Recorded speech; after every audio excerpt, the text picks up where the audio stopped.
Hello dear learners, welcome back to Summary Spot. If you are new to this channel, welcome to Summary Spot. So we are discussing the model question and answer of Introducing Print and Digital Narratives. അപ്പോൾ അതിലെ section C ആണ് ഇനി നമുക്ക് discuss ചെയ്യാനുള്ളത്. Section ബിയും എയും discuss ചെയ്ത വീഡിയോസിൻ്റെ ലിങ്ക് ഞാൻ ഡിസ്ക്രിപ്ഷൻ ബോക്സിൽ കൊടുക്കാം. കാണാത്തവരുണ്ടെങ്കിൽ പോയിട്ട് കാണാം. സോ ഇനി section C essay questions ആണ്. എക്സ് ക്വസ്റ്റ്യൻസ് എത്ര ക്വസ്റ്റ്യൻസ് ഉണ്ട്?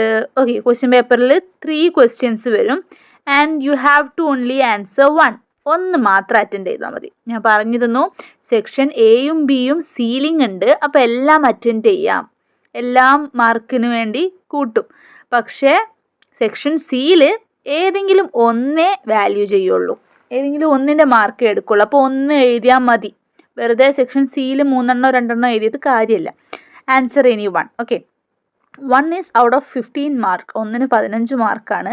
അപ്പോൾ അറൗണ്ട് 3 സൈഡ്സ് എങ്കിലും എഴുതണം. ഓക്കെ, അപ്പോൾ നമുക്ക് ക്വസ്റ്റ്യനിലേക്ക് എടുക്കാം. Trace the recent trends in contemporary narratives with reference to the songs and poems prescribed. അപ്പം പ്രിസ്ക്രൈബ് ചെയ്തിട്ടുള്ള സോങ്സും പോയിംസൊക്കെ വെച്ചിട്ട് കണ്ടംപററി നരേറ്റീവ്സ്, ന്യൂ നരേറ്റീവ്സിലുള്ള ഒരു ട്രെൻഡ് എന്താണ് എന്ന് മനസ്സിലാക്കാൻ. അപ്പോൾ പ്രിസ്ക്രൈബ് ചെയ്ത സോങ്സും പോയിംസും ഒക്കെ ഇതിൽ പറയാം. അപ്പോൾ ഇങ്ങനെയും ക്വസ്റ്റ്യൻസ് വരും എന്ന് എക്സ്പെക്റ്റ് ചെയ്യണം ഇൻ ജനറൽ ആ ടെക്സ്റ്റിനെ.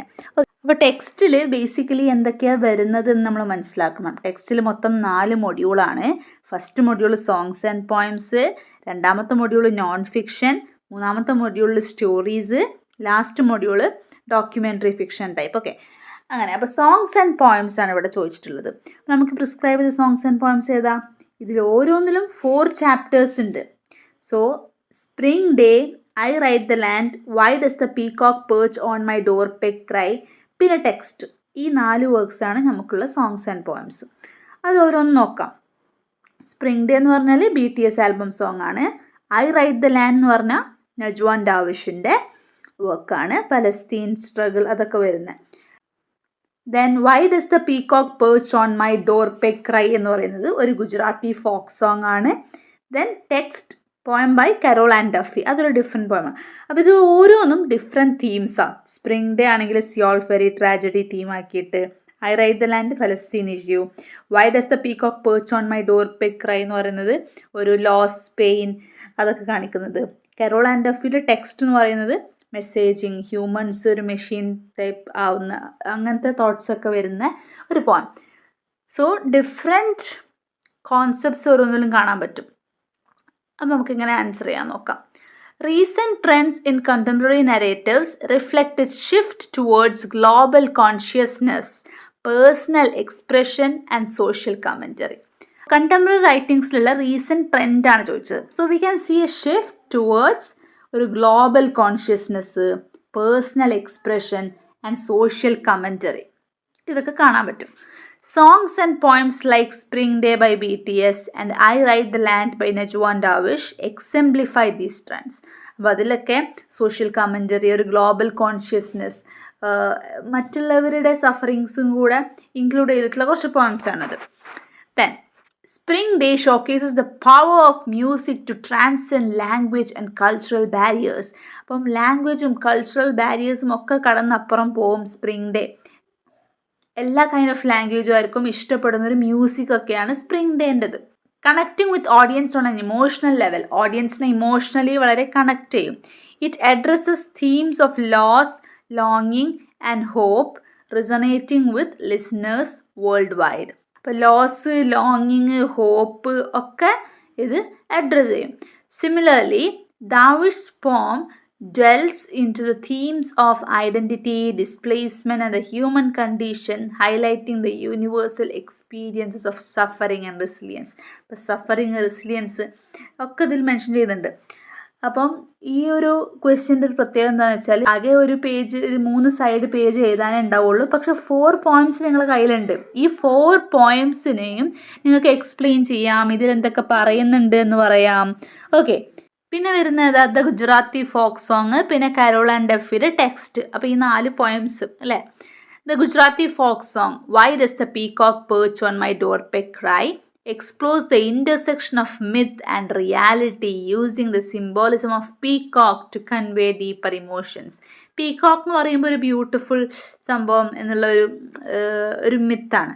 ഓക്കെ, അപ്പം പീകോക്കിൻ്റെ ക്രൈ എന്ന് പറയുന്നത് ഇവിടെ ഒരു പെയിനിനോടൊക്കെ കണക്ട് ചെയ്യുന്നത് അല്ലേ. പീകോക്ക് കരയുന്നത് ആ ആളുടെ ഒരു സോറോ, മൈൻഡിലെ സോറോ ഒക്കെ റെപ്രസെൻ്റ് ചെയ്യുന്നുണ്ട്. Okay, so it is use to convey deeper emotions. Carol and Duffy's poems, with their experimental forms and bold language, challenge traditional notions of poetry and explore complex themes of identity, sexuality and social justice. Carol and Duffyയുടെ പോയിംസിൽ identity, sexuality, social justice ഇതൊക്കെയാണ് തീംസായി വരാറുള്ളത്. നമുക്ക് പഠിക്കാനുള്ള text എന്ന് പറയുന്ന പോയത്തിലെ കാര്യങ്ങളും നിങ്ങൾക്ക് ഇതിൽ ഇൻക്ലൂഡ് ചെയ്യാം. അപ്പോൾ ഈ പോയിംസിൻ്റെ ഒക്കെ എക്സ്പ്ലനേഷൻ യൂട്യൂബ് ചാനലിലുണ്ട്, കാണാത്തവരുണ്ടെങ്കിൽ കാണാം. അതിൽ പറയുന്ന കാര്യങ്ങളെല്ലാം നിങ്ങൾക്ക് ഈ എസ്സേയിൽ ഇൻക്ലൂഡ് ചെയ്യാവുന്നതാണ്.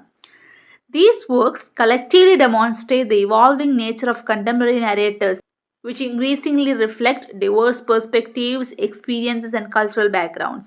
അപ്പോൾ ഈ പോയിംസിൽ നിന്നൊക്കെ മൊത്തത്തിൽ എന്താണ് മനസ്സിലാക്കുന്നത് എന്നുള്ളതൊന്ന് കൺക്ലൂഡ് ചെയ്ത് പറയണം. അപ്പോൾ ഇതിലൊക്കെ എന്ത് കാണാൻ പറ്റുന്നുണ്ട്?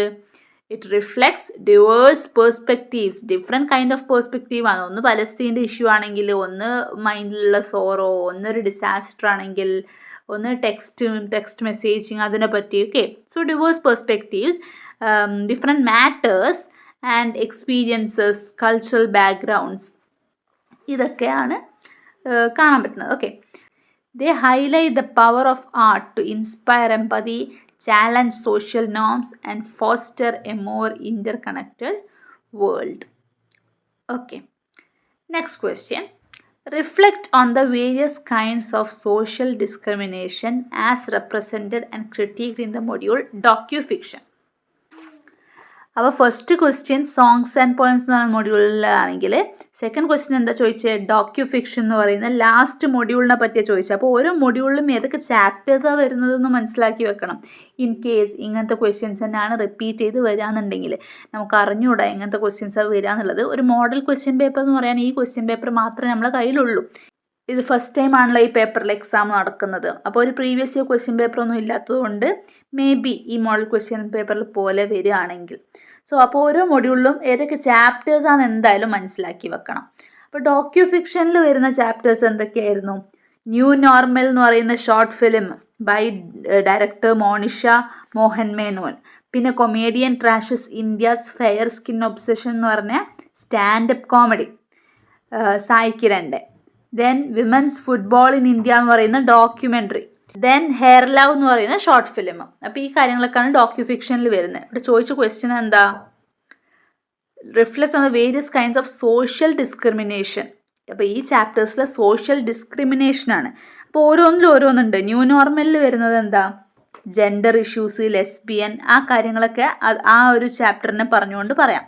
Then comedian trashes India's fair skin obsession, Sai കിരണിൻ്റെ സ്റ്റാൻഡപ്പ് കോമഡി. അതിൽ ഫെയർ സ്കിന്നിനെ പറ്റി ആ ഒരു കളറിസം, ആ പ്രോബ്ലംസാണ് പറയുന്നത്. ഫെയർ സ്കിന്നായവർക്ക് കിട്ടുന്ന ഒരു പ്രിവിലേജും സൊസൈറ്റി കൊടുക്കുന്ന ഒരു പ്രിവിലേജും അതൊക്കെ. ദെൻ വിമൻസ് ഫുട്ബോൾ ഇൻ ഇന്ത്യയിൽ അതും ജെൻഡർ ഇഷ്യൂസാണ്. Football is considered as a play or a game for men എന്നൊക്കെയുള്ള സംഭവങ്ങളൊക്കെ എഴുതാം. ദെൻ പിന്നത്തെ ചാപ്റ്റർ ഹെയർ ലവ് ആണ്. ഹെയർ ലവിൽ ആ ഒരു ബ്ലാക്ക് ഹെയർ ബ്യൂട്ടിഫുൾ അല്ല എന്നുള്ളൊരു സ്റ്റീരിയോ ടൈപ്പിംഗ് അതൊക്കെയാണ് അതിൽ വരുന്നത്. അപ്പോൾ ഈ 4 ചാപ്റ്റേഴ്സ് അറിയെങ്കിൽ ഇതിനെപ്പറ്റി എക്സ്പ്ലെയിൻ ചെയ്യുമ്പം തന്നെ you will get to write for 15 marks. 15 marks എഴുതാൻ ഇഷ്ടം പോലെ കിട്ടും. അപ്പോൾ ഈ ചാപ്റ്റേഴ്സിൻ്റെ ഒക്കെ സിമ്പിൾ എക്സ്പ്ലനേഷൻസ് നമ്മളെ ചാനലിലുണ്ട്. So go watch it. Now coming into the question. The docufiction module offers a multifaceted exploration of social discrimination, highlighting issues such as gender and colorism. Mainly അപ്പോൾ അതിൽ നോക്കുമ്പം ജെൻഡർ, കളറിസം ഈ ഇഷ്യൂസാണ്. നമുക്ക് നോക്കാം. Gender discrimination ഏതിലൊക്കെ വരുന്നത്? New നോർമലിൽ വരുന്നുണ്ട്. പിന്നെ documentary on women's football in India. New normal എന്ന് പറയുന്നത് ഒരു മലയാളം ഷോർട്ട് ഫിലിമാണ്, ലെസ്ബിയൻ റിലേഷൻഷിപ്പൊക്കെ കാണിക്കുന്നത്. So this Malayalam short film delves into challenges faced by same-sex couples, particularly lesbian relationship in Indian society. It highlights the societal stigma, discrimination, and prejudice that LGBTQ plus individuals encounter, particularly in conservative context. അപ്പോൾ LGBTQ+ ആൾക്കാരുടെ ലെസ്ബിയൻസിൻ്റെ, ട്രാൻസ്ജെൻഡേഴ്സിൻ്റെ അവരുടെ issues, gender ഡിസ്ക്രിമിനേഷനൊക്കെ new normal എന്ന് പറയുന്ന short ഫിലിമിൽ വരുന്നത്. Then the documentary on women's football in India exposed the gender disparity prevalent in sports. സ്പോർട്സിലുള്ള ആ ഒരു ജെൻഡർ ഡിസ്പാരിറ്റിയാണ് documentary on women's football in ഇന്ത്യയിൽ കാണാൻ പറ്റുന്നത്. Despite their talent and passion, female athletes often encounter barriers and discrimination. എത്ര talented ആണെങ്കിലും, മെന്നിനേക്കാൾ ടാലൻറ്റഡ് ആണെങ്കിലും female athletes face discrimination, highlighting the need for greater gender equality in sports. അപ്പം സ്പോർട്സിൽ ഇനിയും ജെൻഡർ ഇക്വാലിറ്റി വേണമെന്ന് തോന്നിപ്പിക്കുന്ന ഒരു ഡോക്യുമെൻ്ററിയാണ് വിമൻസ് ഫുട്ബോൾ ഇൻ ഇന്ത്യ. അപ്പോൾ ജെൻഡർ ഡിസ്ക്രിമിനേഷൻ നമ്മൾ പറഞ്ഞു. Gender discrimination is one of the issue. Then colorism. Okay. ഇപ്പോൾ സായി കിരൺ സ്റ്റാൻഡപ്പ് കോമഡി, പിന്നെ സ്റ്റീരിയോടൈപ്പ് ആൻഡ് റെപ്രസെൻറ്റേഷൻ. ഹെയർ ലവും സായി കിരണിൻ്റെ സ്റ്റാൻഡപ്പ് കോമഡിയും ഒരു സെൻസ് ഓഫ് കളറിസം, റേസിസം അതിൽ വരുന്നതാണ്. സായി കിരണിൻ്റെ സ്റ്റാൻഡപ്പ് കോമഡിയിൽ എന്താ, ഫെയർ സ്കിൻഡ് ആയിട്ടുള്ളവർക്ക് കിട്ടുന്ന പ്രിവിലേജിനെ പറ്റിയും അല്ലാത്തവർക്ക് അനുഭവിക്കുന്ന പ്രോബ്ലംസ് ഒക്കെയാണ് ആക്ച്വലി പറയുന്നത്. Sai Kiran's stand-up comedy routine directly tackles the issue of colorism, a form of discrimination based on skin color. He humorously critiques the obsession with fair skin in Indian society, exposing its negative impact on self-esteem and social acceptance. അപ്പോൾ Indian സൊസൈറ്റിയുടെ fair സ്കിന്നിനോടുള്ള ഒരു obsession, അതുണ്ടാക്കുന്നൊരു negative impact എന്തിൽ, self esteem, social അക്സെപ്റ്റൻസിലൊക്കെ അതുണ്ടാക്കുന്നൊരു impact, അതിനെ പറ്റിയൊക്കെയാണ് സായി കിരൺ പറയുന്നത്. Then stereotypes and representation. Hair love challenges stereotypes about black hair and fatherhood. ബ്ലാക്കിൻ്റെ ഹെയർ മാത്രമല്ല, അതിലൊരു ഫാദർഹുഡ്, ജെൻഡർ റോൾസ്, മദർ മാത്രമല്ല ഒരു ബേബി കെയറിങ്, ബേബിൻ്റെ ഹെയർ ഡ്രസ്സ് ചെയ്യുക, അങ്ങനത്തെ കാര്യങ്ങൾ ചെയ്യുക, ഫാദറും ചെയ്യുമെന്നുള്ളൊരു കാര്യം കൂടെ ഹെയർ ലവ് എന്ന് പറയുന്ന ഷോർട്ട് ഫിലിമിൽ വരുന്നുണ്ട്. The film celebrates the beauty of natural hair and promotes positive representation of black family. Black family ഒരു ലവബിൾ ആയിട്ടുള്ള ഒരു ബ്ലാക്ക് ഫാമിലിയാണ് അതിൽ റെപ്രസെൻ്റ് ചെയ്തിട്ടുള്ളത് അല്ലേ. Countering harmful stereotypes and promoting inclusivity. അപ്പോൾ ഒരു ഇൻക്ലൂസിവിറ്റി, എല്ലാവരെയും ഇൻക്ലൂഡഡ് ആയിട്ടുള്ള ഒരു അങ്ങനത്തെ ഒരു ഇമ്പാക്റ്റ് തരുന്ന ഒരു ഷോർട്ട് ഫിലിമാണ് ഹെയർ ലവ്. നല്ല രസം അത് കാണാൻ. If you have not watched it എന്തായാലും പോയിട്ട് കാണാൻ. നല്ല രസമല്ലേ, ഷോർട്ട് ഫിലിംസ്, ഡോക്യുമെൻ്ററീസ് ഒക്കെ അല്ലേ കാണാനല്ലേ. അത് കണ്ടാൽ തന്നെ യു ക്യാൻ ആൻസർ ദിസ്. പിന്നെ കുറച്ച് ആൻസർ ചെയ്യാനുള്ള, ഇംഗ്ലീഷിൽ എഴുതാനുള്ള പോയിൻറ്റ്സ് കിട്ടാൻ മാത്രമാണ് ഇങ്ങനത്തെ ക്വസ്റ്റ്യൻ എക്സ്പ്ലനേഷൻസ് നോക്കേണ്ടത്. നൗ ഇനി കൺക്ലൂഡ് ചെയ്യാം. Through these diverse narratives the docufiction module offers a critical lens on social discrimination, encouraging viewers to question societal norms and advocate for a suitable, equitable future. അപ്പോൾ കുറേ kind of social discriminations ഈ വർക്ക്സിലൊക്കെ പറയുന്നുണ്ട്. അപ്പം ഇതിനൊക്കെ against ആയിട്ടാണ്, അതിനു വേണ്ടിയാണ് ഈ ഡോക്യു ഫിക്ഷൻ എന്ന് പറഞ്ഞ മൊഡ്യൂൾ ഉള്ളത്. Okay. It encourages viewers to question societal norms. ബാക്കി ഇത് വായിക്കുന്നവരും കാണുന്നവരൊക്കെ സൊസൈറ്റൽ നോംസിനെ ക്വസ്റ്റ്യൻ ചെയ്യണം എന്നുള്ള രീതിയിലാണ് അത് ക്രാഫ്റ്റ് ചെയ്തിട്ടുള്ളത്. Then last question, essay question. Comment on the features of different dimensions of fiction with reference to the fictional narratives prescribed. അപ്പോൾ ഇവിടെ ചോദിച്ചിട്ടുള്ള ഫിക്ഷൻ എന്ന് പറയുന്ന മൊഡ്യൂൾ അല്ലേ. അപ്പം നമുക്ക് എക്സ്പെക്റ്റ് ചെയ്യാം ഇങ്ങനത്തെ ക്വസ്റ്റ്യൻ ആയിരിക്കും എക്സാമിന് വരിക എന്നുള്ളത്. അപ്പം ഇൻ ജനറലായിട്ട് ചോദിക്കാം. ഒരു ചാപ്റ്ററിനെ മാത്രം ഫോക്കസ് ചെയ്തിട്ട് എസ്സേ എഴുതാൻ മാത്രം ഇല്ലാത്തത് കൊണ്ടാവാം ചിലപ്പം 15 മാർക്സിന് എഴുതാൻ മാത്രം ഒരു ചാപ്റ്റർ മാത്രം ചോദിച്ചാൽ ഉണ്ടാവില്ലായിരിക്കും. അതായിരിക്കും ചിലപ്പം ഇൻ ജനറൽ ഓരോ മൊഡ്യൂൾ വെച്ചിട്ടൊക്കെ ഇങ്ങനെ എസ്സേ ക്വസ്റ്റ്യൻസ്, മോഡൽ ക്വസ്റ്റ്യൻസ് ആയിട്ട് കൊടുത്തത്. അപ്പം ഇവിടെ എന്താ question? Features of different dimensions of fiction with reference to the fictional narratives prescribed. അപ്പോൾ ഫിക്ഷണൽ നെറേറ്റീവ്സ് എന്ന് പറയുമ്പം നമുക്ക് നോൺ ഫിക്ഷൻ്റെ ഒരു സെക്ഷൻ ഉണ്ട്, പിന്നെ സ്റ്റോറീസിൻ്റെ സെക്ഷനാണുള്ളത്. അപ്പോൾ സ്റ്റോറീസിൽ വരുന്നതാണ്. അപ്പോൾ അതിൽ നമുക്ക് പ്രിസ്ക്രൈബ് ചെയ്ത വർക്ക് ഏതൊക്കെയാണ്? The cop and the anthem, സോപ്പിയുടെ കഥ. ദ റോക്ക്, എൽഷബയുടെ കഥ. ദെൻ ഗ്രാഫിക് നരേറ്റീവ്സ് എന്ന് പറഞ്ഞിട്ട് 2 graphic narratives. Then sticks by George സോണ്ടേഴ്സിൻ്റെ ഒരു ഫ്ലാഷ് ഫിക്ഷൻ, സ്റ്റിക്ക് എന്ന് പറഞ്ഞിട്ട്, വടിയോട് സ്റ്റിക്കിനോട് ഒബ്സഷനുള്ളൊരു ഫാദറിൻ്റെ സ്റ്റോറി. ഇതൊക്കെ വെച്ചിട്ട് ഫിക്ഷൻ്റെ ഒരു features of its different dimensions of fiction ആണ് ചോദിച്ചിട്ടുള്ളത്. അപ്പോൾ ഫീച്ചേഴ്സ് പറയുകയാണെങ്കിൽ ഇതിൽ ഓരോന്നിൻ്റെയും നരേറ്റീവ് സ്ട്രക്ചറിനെ പറ്റി പറയാം, ക്യാരക്ടറൈസേഷനെ പറ്റി പറയാം, സെറ്റിങ്ങിനെ പറ്റി പറയാം, തീമിനെ പറ്റി പറയാം, പോയിന്റ് ഓഫ് വ്യൂവിനെ പറ്റി പറയാം. ഓക്കെ, അപ്പോൾ ഇങ്ങനെ കുറച്ച് പോയിന്റ്സ് ഓർത്ത് വെക്കുമ്പം നമുക്ക് പെട്ടെന്ന് കണക്ട് ചെയ്ത് എഴുതാൻ പറ്റും. ഓരോന്നിൻ്റെയും നരേറ്റീവ് സ്ട്രക്ചറിനെ പറ്റി പറയാം, characterisation, then setting, theme and point of view. അപ്പോൾ നമുക്ക് just we can go through all some of the works. ഈ നരേറ്റീവ് സ്ട്രക്ചർ ലീനിയർ നരേറ്റീവും ഉണ്ട്, നോൺ ലീനിയർ നരേറ്റീവും ഉണ്ട്. ഓക്കെ, ലീനിയർ നരേറ്റീവ് എന്ന് വെച്ചാൽ എന്താ, ഒരു സ്റ്റോറി ഇങ്ങനെ നേരെ ഇങ്ങനെ പോകുന്നതിനാണ് ലീനിയർ നരേറ്റീവ് എന്ന് പറയുക. നോൺ ലീനിയർ നരേറ്റീവ് എന്ന് പറയുക കുറച്ച് കാലഘട്ടം മുന്നോട്ടും ബാക്കോട്ടും ഒക്കെ ആയിട്ട് സ്റ്റോറി പറയുന്നതിനാണ്. ഫോർ എക്സാമ്പിൾ, ഒരു ഗ്രാഫിക് നരേറ്റീവ് ആയിരുന്നു how to choke myself in the ugly kitchen. അപ്പോൾ അത് അവിടെ ഇവിടെയൊക്കെ ആയിട്ട് ഇങ്ങനെയുള്ള ഒരു പ്രത്യേക തരം ഗ്രാഫിക് നരേറ്റീവാണ്. അതൊരു നോൺ ലീനിയർ നരേറ്റീവ് സ്ട്രക്ചറാണ് അതിനുള്ളത്. ലീനിയർ നരേറ്റീവ് എന്ന് പറഞ്ഞാൽ സോപ്പിയുടെ story, the cop and the anthem, അതൊക്കെ അങ്ങനെ പ്രോപ്പറായിട്ട് ഇങ്ങനെ കഥ അങ്ങനെ ഓർഡറിൽ പോവുകയാണല്ലോ, അതൊക്കെ ലീനിയർ നരേറ്റീവാണ്. So works like The Cop and the Anthem and Here Love follow a linear structure, linear narrative structure with a clear beginning, middle and end. The story progresses chronologically, making it easy to follow. അപ്പോൾ അതൊരു chronological ഓർഡറിൽ ഇങ്ങനെ ഈസിയാണ് follow ചെയ്യാൻ. Whereas How to Choke Myself ഒക്കെ non linear narrative സ്ട്രക്ചറാണ്. This involves jumping back and forth in time or presenting events out of chronological order, creating a more complex and thought-provoking reading experience. അപ്പോൾ ഒരു thought provoking reading experience ആണ് അങ്ങനത്തെ non linear works തരിക എന്നാണ് പറയുന്നത്. Then characterisation. Round characters ഉണ്ട്, flat characters ഉണ്ട്. Flat characters means simple characters ആയിരിക്കും. റൗണ്ട് ക്യാരക്ടേഴ്സ് മീൻസ് കുറേ ഫീച്ചേഴ്സ് ചിലപ്പോൾ അവർക്ക് ഉണ്ടാവാം. For example, characters like Soapy in The Cop and the Anthem are well developed and multifaceted. They exhibit complex emotions and undergo significant character development.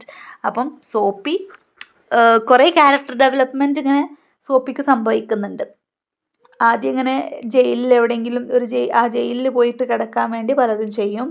Finally നന്നാവാമെന്ന് decide ചെയ്ത് വേറൊരു development. പിന്നെ വീണ്ടും police പിടിക്കുക, വിചാരിക്കാത്തൊരു സമയത്ത് പോലീസ് പിടിച്ചുകൊണ്ട് പോകും, അങ്ങനെ. Okay, flat characters. Some characters such as the minor characters in sticks might be more simplistic, serving as archetype or stereotype, while they may not be as complex as round characters. They can still play important roles in the narrative. But flat characters, സ്റ്റിക്സിലൊക്കെ കുറേ main characters അല്ലാതെ കുറേ characters വരുന്നുണ്ട്. പക്ഷെ അവർക്കാവാം may be ഒരു important role ഉണ്ടാവുക. സ്റ്റിക്സിൽ അവരുടെ father താമസിച്ചിടത്തേക്ക് വേറെ പുതിയ താമസക്കാർ വരുമ്പം ഫാദർ ഇഷ്ടപ്പെട്ടിരുന്ന സ്റ്റിക്സൊക്കെ അവരുടെ അടുത്ത് പുറത്ത് വെക്കുന്നുണ്ട്. അവർക്ക് അവിടെ ഒരു സം സോർട്ട് ഓഫ് ഇമ്പോർട്ടൻറ്റ് റോളാണുള്ളത്. But they are flat characters, simple characters. Okay, ഇനി സെറ്റിംഗ്. സെറ്റിംഗ് എന്ന് പറയുമ്പോൾ ഒരു സ്റ്റോറീൻ്റെ സെറ്റിംഗ് എന്ന് പറയുമ്പം അത് ചിലപ്പോൾ റിയൽ സെറ്റിംഗ് ആവാം, അല്ലെങ്കിൽ ഒരു ഫാൻറ്റസി, നമ്മൾ ഒരു ഫാൻറ്റസി വേൾഡിലുള്ള സെറ്റിംഗ് ആവാം. Realism. Many of the prescribed works including the cop and the anthem are grounded in reality, depicting real world setting and events. The cop and the anthem ഒക്കെ real world സെറ്റിങ്ങിലുള്ളതാണ്. Fantasy and magical realism. While not explicitly present in these texts, elements of fantasy or magical realism can be found in other texts, such as certain graphic novels where the boundaries between reality and imagination are blurred. ഇനി വേറൊരു kind of സെറ്റിങ്ങും ഉണ്ടെന്ന് പറയുകയാണ്. അപ്പോൾ ഫിക്ഷൻ്റെ dimensions ആണ് ഇവിടെ question ചോദിച്ചിട്ടുള്ളത്, അല്ലേ? Features of different dimensions of fiction. ഇപ്പോൾ ഫിക്ഷൻ്റെ ഫീച്ചേഴ്സ് പറയുമ്പോൾ നമുക്കെല്ലാം പറയാം. അതിൻ്റെ സെറ്റിങ്സ് എത്ര ടൈപ്പ് ഉണ്ട്, തീമിനെ പറ്റി, പോയിന്റ് ഓഫ് വ്യൂവിനെ പറ്റി. ഇത് മാത്രമല്ല, നമ്മൾക്ക് എക്സ്ട്രാ ആയിട്ട് ഫിക്ഷന് തോന്നിയ എന്തെങ്കിലും ഫീച്ചേഴ്സ് ഉണ്ടെങ്കിൽ അതും എഴുതാം. And you can use the prescribed works for your support. Prescribed works ഒരു സപ്പോർട്ടാക്കി വെച്ചുകൊണ്ട് നിങ്ങൾക്ക് ഫിക്ഷൻ്റെ ഫീച്ചേഴ്സായി തോന്നുന്ന കാര്യങ്ങളൊക്കെ ഇതിൽ എഴുതാൻ പറ്റും. അത് ഓരോ ഫിക്ഷനും എടുത്തിങ്ങനെ ആലോചിക്കുമ്പം അതിനെന്താ പ്രത്യേകത, എങ്ങനെയാണ് അതിൻ്റെ ഒരു നരേറ്റീവ് സ്റ്റൈല്, ക്യാരക്ടറൈസേഷൻ, തീം, അതൊക്കെ ഇങ്ങനെ ആലോചിക്കുമ്പോൾ കിട്ടും. Now theme. social commentary, personal reflection. The Cop and the Anthem offers social commentary on poverty, homelessness and the human condition. ഇപ്പോൾ പോവേർട്ടി, ഹോംലെസ്നെസ് അതിനൊക്കെ അഗെയിൻസ്റ്റ് ആയിട്ടുള്ള ഒരു സോഷ്യൽ കമൻറ്ററി പോലെയാണ് the cop and the anthem. Now personal reflection, how to choke myself in the ugly kitchen delves into personal experiences and emotions, exploring themes of identity, trauma, and mental health. How to choke myself in the ugly kitchen എന്ന് പറയുന്നത് it is something personal അല്ലേ, personal experience ഒക്കെയാണ് വരുന്നത്. എല്ലാവർക്കും ഉണ്ടാവുന്ന ഒരു experience ആവാം, but some kind of personal elements are there. അപ്പോൾ അതിൻ്റെ തീം വരുന്നത് ഒരു പേഴ്സണൽ റിഫ്ലക്ഷൻ പോലെയാണ്. ദെൻ പോയിന്റ് ഓഫ് വ്യൂ വരികയാണെങ്കിൽ third person point of view വരും, first person point of view വരും അല്ലേ. Most of the prescribed works including the cop and the anthem and sticks are narrated from a third person perspective, providing a more objective view of event. അപ്പോൾ cop and the anthem സോപ്പിയുടെ കഥയാണെങ്കിലും സ്റ്റിക്സിലെ ഫാദറിൻ്റെ story ആണെങ്കിലും വേറൊരാളുടെ പെർസ്പെക്റ്റീവിലാണ് ആ story പറയുന്നത് അല്ലേ. ഈ first person narrative, while not explicitly present in those texts, first-person narration can be found in other works such as certain graphic novels, allowing the readers to experience a story through the eyes of a specific character. അപ്പോൾ first person narrative എന്ന് പറയുന്നത് അവരുടെ കണ്ണിലൂടെ ആ ഒരു story കാണിച്ചു തരും അതിൽ. അപ്പോൾ ഈ ഡയമെൻഷൻസ് ഒക്കെ അനലൈസ് ചെയ്തിട്ട് we can gain a deep understanding of the literary techniques and story telling strategies employed by authors. അപ്പോൾ പല ഓതേഴ്സും ഡിഫറെൻറ്റ് കൈൻഡ് ഓഫ് ടെക്നിക്സും സ്ട്രാറ്റജീസും ഒക്കെയാണ് സ്റ്റോറി ടെല്ലിങ്ങിന് യൂസ് ചെയ്യുക. സോ ഫിക്ഷനെ പറ്റിയുള്ള എന്ത് ഫീച്ചേഴ്സും നമുക്കിതിൽ കൊടുക്കാം. ഇതാണ് കുറച്ച് ഫീച്ചേഴ്സ് വരുന്നത്.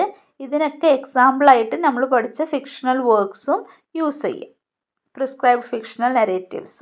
Okay, so essay question basically സിമ്പിളാണ്. ഒരു മൊഡ്യൂളിൽ എന്തൊക്കെയാണ് വരുന്നത് എന്ന് മനസ്സിലാക്കിയാൽ ആ മൊഡ്യൂളിൽ നിന്ന് ചോദിക്കുന്ന question you can answer. So that's all about the model question paper. This is the last video of the model question paper. Wish you all best of luck for your exams. Study well. Write down confidently. So that's all. Thank you.